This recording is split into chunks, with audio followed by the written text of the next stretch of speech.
Welcome to another episode of the Strategies for the Workplace podcast.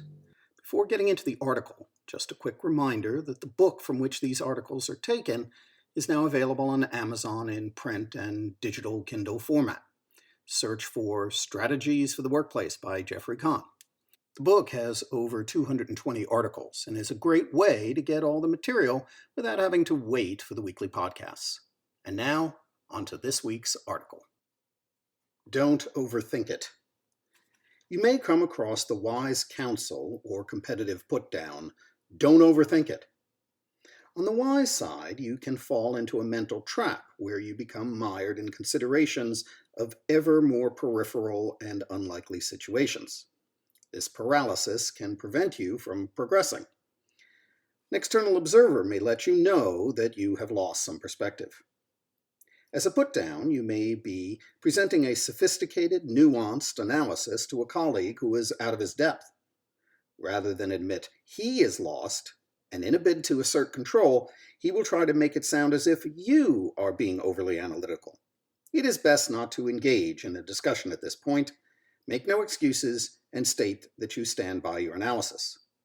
The point is to apply the appropriate level of analysis for the situation and check, periodically, if you are continuing to get a good return for additional effort.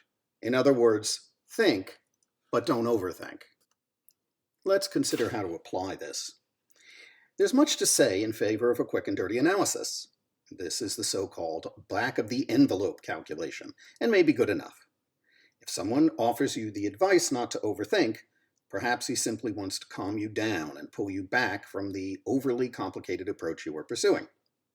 When more rigor and detail is warranted, you may want to propose and seek consensus around criteria by which you will evaluate a proposal, undertake a program, measure success, etc.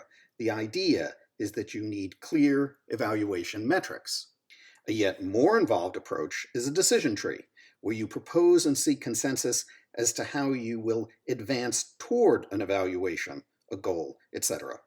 Criteria presuppose you know what you want and understand the landscape. A decision-making process presupposes you are on a journey and will need to adapt to what you discover, consistent with clearly articulated evaluation principles. Returning to the issue of a snarky comment that you are overthinking, you may want to offer the floor to your critic, asking her to take everyone through her reasoning and supporting material so that the audience can judge for itself. On the other hand, ceding control of the discussion can be problematic because you may not be able to regain the floor. Trying to expose your detractor will not endear her to you. The point is to adopt a strategy that expends an appropriate amount of energy on a problem, resist spending too much time in the weeds or down a rat hole, and give strong consideration to a well-wisher's comment that you may be overthinking things. You may hear the expression, "You can't see the forest for the trees." This is another way of saying that you are concentrating so fully on the details that you are missing the bigger picture.